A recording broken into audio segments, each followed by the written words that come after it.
नमस्कार मित्रांनो, रिकॅप रागावर तुमचं स्वागत आहे। आज मी तुम्हाला सांगणार आहे एक भयानक खरी घटना, पुण्यातील प्रसिद्ध शनिवार वाड्याची भूतकथा। हा किल्ला जिथे पेशव्यांनी राज्य केलं, आजही एक रहस्य लपून बसला आहे। दिवसा तर हजारो पर्यटक येतात, फोटो काढतात, सेल्फीज घेतात, सगळं नॉर्मल दिसतं।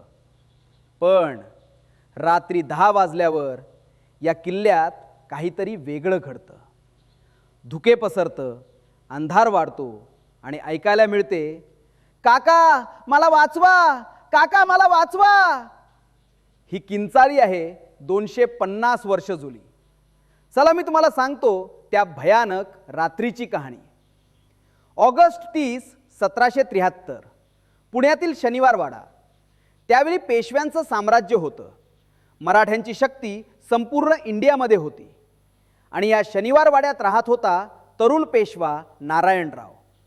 फक्त 16 वर्षांचा, पण पेशव्यांच्या गादीवर बसलेला।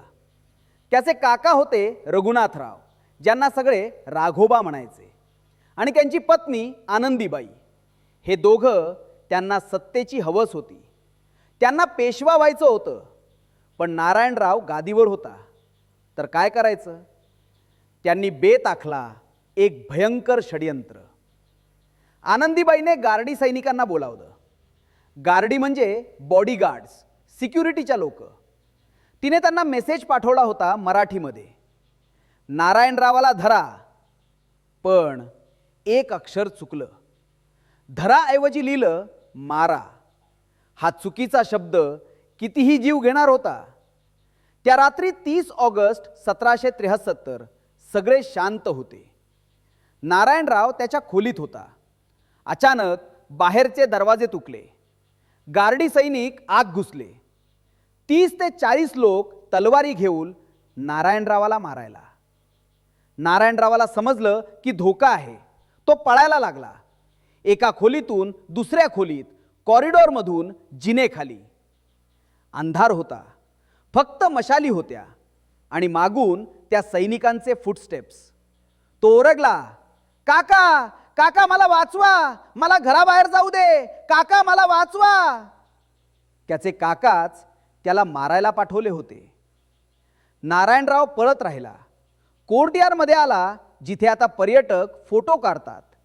तिथे त्यांनी त्याला पकडलं। तलवारींचे वार, रक्ताचे थारोळे आणि शेवटच्या क्षणी, काका मला वाचवा, काका मला वाचवा। 16 वर्षांच्या तरुण पेशव्याचा त्या रात्री खून झाला। त्याचं शरीर नदीत फेकून दिलं, पण त्याचा आत्मा तो शनिवार वाड्यात राहिला। त्या रात्रीपासून शनिवार वाडा शांत नाही। रात्री 10 वाजता, नेमके त्याच वेळी जेव्हा मर्डर झाला होता, विचित्र गोष्टी घडतात। सिक्युरिटी गार्ड सांगतात, अंधार पसरतो, हवा थंड होते आणि आवाज येतो, काका मला वाचवा। फक्त एकदा नाही, रोज रात्री 250 वर्षापासून कित्येक लोकांनी हा आवाज ऐकलाय। डॉक्युमेंटरी क्रूज आले, पॅरानॉर्मल इन्व्हेस्टिगेटर्स आले, सगळ्यांनी तेच सांगितलं, रात्री इथे काहीतरी आहे। लोकांना दिसतं, एक सावली धुक्यातून कॉरिडॉरमधून पळताना मेणबत्त्या आपोआप विझतात। कॅमेराजचे बॅटरीज डेड होतात आणि तो आवाज वारंवार येतो, काका मला वाचवा। आधुनिक काळात कित्येक लोकांनी या एक्सपिरियन्सची साक्ष दिली आहे। 2010 मध्ये एक डॉक्युमेंटरी टीम आला होता। त्यांनी रात्री रेकॉर्डिंग केलं। त्यांच्या फुटेजमध्ये स्पष्ट ऐकू आलं, मला वाचवा, पण तिथे कोणी नव्हतं। सिक्युरिटी गार्ड्स म्हणतात, रात्रीच्या शिफ्टमध्ये कोणी काम करायला तयार नाही। सॅलरी डबल द्यायचं ऑफर केलं तरी लोक नाकारतात। एका गार्डनं सांगितलं, मी पाहिलं होतं, एक आकृती जुन्या कपड्यांमध्ये धावत होती आणि अचानक गायब झाली.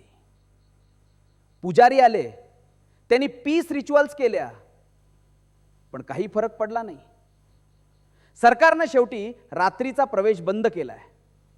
ऑफिशियल रिझन आहे सेफ्टी, पण खरं कारण वेगळं आहे. आज 2025 मध्ये पुणे शहर व्यस्त आहे, मॉडर्न आहे, डेव्हलप्ड आहे.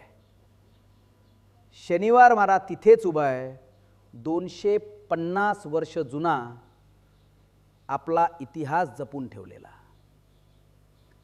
दिवसा हजारो लोक येतात, फोटो काढतात, सेल्फीज पोस्ट करतात इंस्टाग्रामवर, पण रात्री 10 वाजल्यावर गेट्स बंद होतात आणि जे आत असतं ते आत राहतं. हे खरं आहे का खोटं आहे का हा प्रश्न आहे. कित्येक लोक म्हणतात ही फक्त कहाणी आहे, पण कित्येक लोकांनी ते अनुभवलंय आणि ते विसरू शकत नाहीत. नारायणरावाचा आत्मा आजही विचारतोय, काका मला वाचवा. कदाचित त्याला न्याय हवाय, कदाचित त्याला पीस हवी आहे, पण 250 वर्षानंतर देखील तो इथेच आहे. तर मित्रांनो, हीच होती शनिवार वाड्याची भूतकथा. तुम्हाला व्हिडिओ आवडला तर लाईक करा, शेअर करा आणि आमच्या चॅनलला सबस्क्राईब करायला विसरू नका. आणखी अशा भयानक कहाण्या ऐकायच्या असतील तर कमेंटमध्ये सांगा. मी भेटतो तुम्हाला पुढच्या व्हिडिओमध्ये. तोपर्यंत राहा सेफ, राहा हॅप्पी आणि हो, रात्री एकटे शनिवार वाड्यात जाऊ नका. कुणाला माहीत, तुम्हालाही ऐकू येईल, काका मला वाचवा. जय Maharashtra. This is recap raga signing of.